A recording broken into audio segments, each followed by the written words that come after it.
Hi friends! Okay, so we're doing Psycho-Cybernetics, Maxwell Maltz, Chapter 8, Ingredients of the Success Type Personality and How to Acquire Them. We are on number 7, we are on the last one, and this one is self-acceptance. So quick recap in this chapter. Basically, if you have a clear, concise goal, affirmation, or target for your subconscious to work on, you have a better chance of having better results, better outcomes, okay?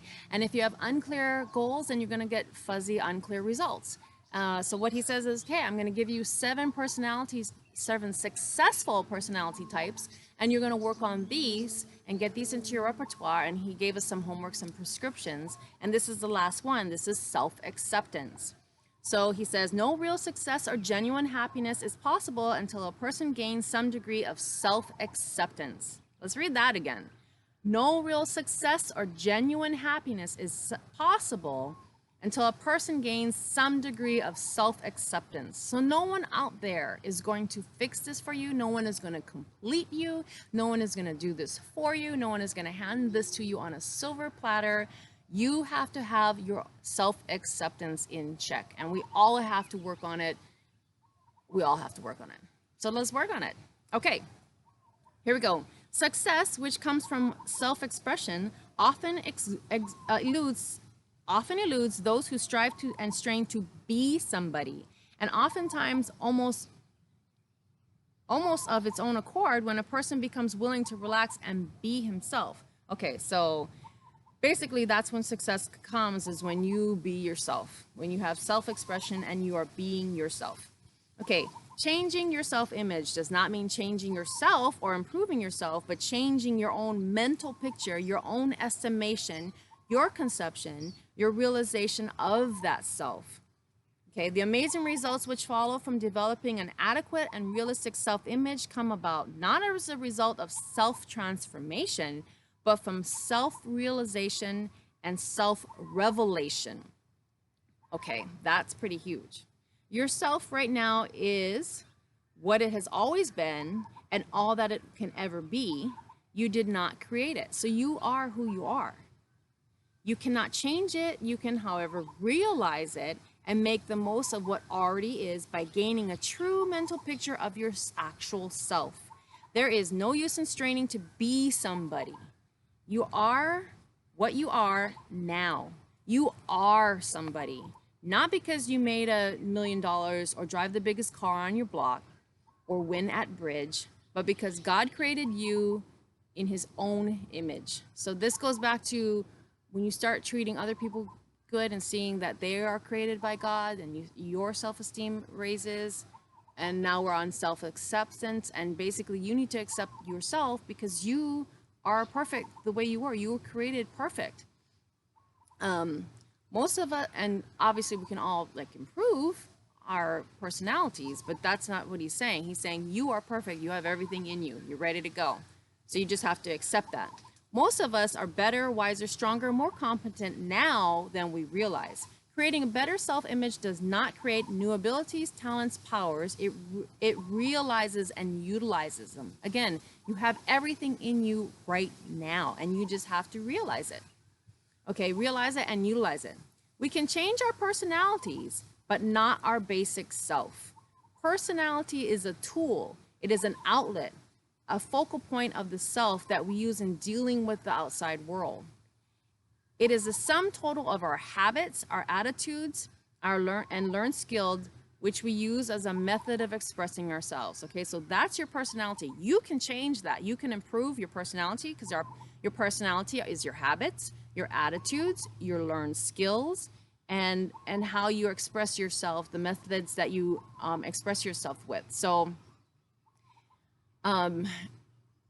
improving your personality is obviously something we all want to do. We want to keep getting better, but realize at your core you have everything you need right now, and that's where you have the self-acceptance, the self-realization, the self-revelation. Okay, you are not your mistakes. This is huge. This is huge. This whole thing is huge. Self-acceptance means accepting and coming to terms with ourselves now, just as we are, with all of our faults, weaknesses, shortcomings, errors, as well as our assets and our strengths. Self-acceptance is easier, however, if we realize that these negatives belong to us. They are not us, okay? You have fingernails. You are not fingernails. You have fat. You are not fat. And that kind of goes back to self-speaking. So, you don't say, I am fat. You say, okay, yeah, I have some fat. I probably better start watching my diet and stop eating all those sugar cookies. I have fingernails. I am not fingernails. So self-acceptance is easier, however, if we realize that these negatives belong to us, but they are not us. That is a key thing to start thinking about. Many people shy away from healthy self-acceptance because they insist upon identifying themselves with their mistakes. You may have had a mistake, but this does not mean that you are a mistake. You may not be expressing yourself properly and fully, but this does not mean you yourself are no good. We must recognize our mistakes and shortcomings before we can correct them. This goes back to actually seeing the environment honestly and truthfully for what it is. The first step towards acquiring knowledge is recognition of those areas where you are ignorant. The first step towards becoming stronger is the recognition that you are weak. In all religious teachings, that the first step towards salvation is the self-confession that you are a sinner. In the journey towards the goal of ideal expression, we must use negative feedback data to correct course, okay? To correct course as in any other goal-striving situation. So take the negative feedback to correct the course, but don't take the negative feedback as in you are a failure or something's wrong with you. And that's hard depending on, what you grew up listening to from teachers or whoever. But just start sinking in that concept and try to apply it. Here's the key too. It doesn't matter how much we read and study and listen to until we try to actually start applying some of this stuff. It's just, what do they call it? Shelf help as opposed to self-help. This requires admitting to ourselves, this is key, this requires admitting to ourselves and accepting the fact that our personality or our expressed self, or what some psychologists call our actual self, is always imperfect and short of the mark. So your personality is going to be short of the mark. We've got things to improve on. I have things to improve on. But your inner self, the one that was created, that is ready to go. That is perfect, and you have everything you need in there. Okay? So, no one ever succeeds. This is pretty big too. This whole thing is big. No one ever succeeds during a lifetime in fully expressing or bringing into actuality all of the potentials of the real self. In our actual expressed self, we never exhaust all of the possibilities and powers of the real self. We can always learn more, perform better, behave better. The actual self is necessarily imperfect. Okay, so the actual self is your personality, and that is always imperfect. The actual self is necessarily imperfect.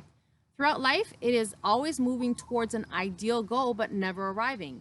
The actual self is not a static, but a dynamic thing. It is never completed and final, but always in a state of growth. So your personality is growing. You're always changing and trying to get better. Hopefully you're trying to get better. That's the goal. Okay, it is important that we learn to accept this actual self with its imperfections, that's your personality, because it is the only vehicle we have. So accept it with its imperfections and then let's start working on it. Here we go. Prescription. So this, remember, this is number 7. This is the self-acceptance. So here's the prescription, and I call it the homework. Accept yourself as you are and start from there. Accept yourself as you are and start from there. Learn to emotionally tolerate imperfection in yourself. It is necessary to intellectually recognize our shortcomings, but disastrous to hate ourselves because of them.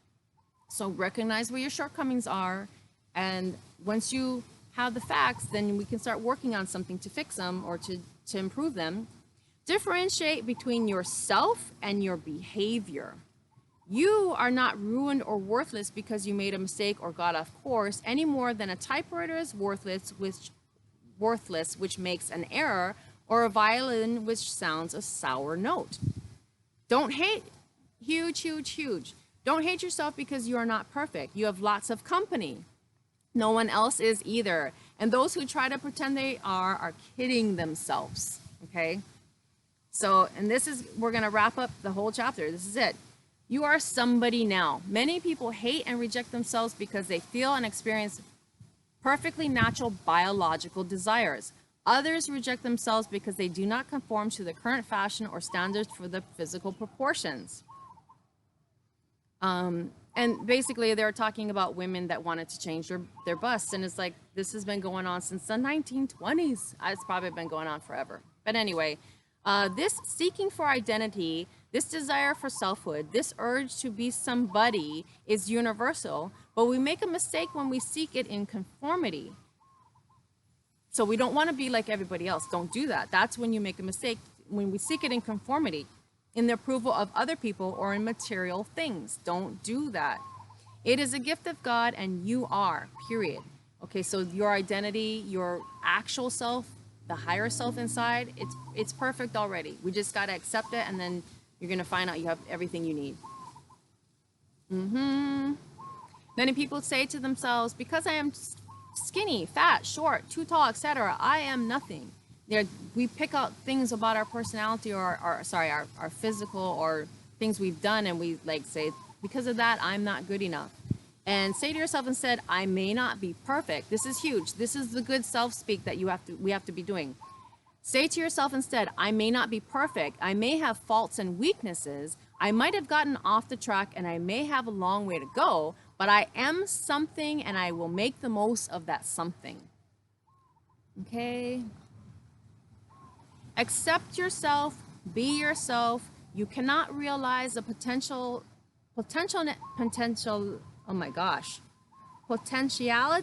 and possibilities inherent in you, that unique and something special, which is you, if you keep turning your back upon it, feeling ashamed of it, and refusing to recognize it.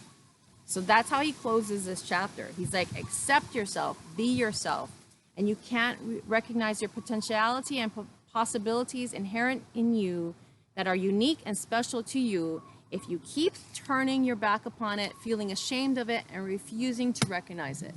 We're all special. We're all great. And don't get this confused with everybody's a snowflake. Like, yeah, everybody has gifts, but just believe that in yourself, because you are special. You have it, everything you need inside of you, and then start trusting it. So everybody have an amazing day, and do something today that your future self will be thankful you did.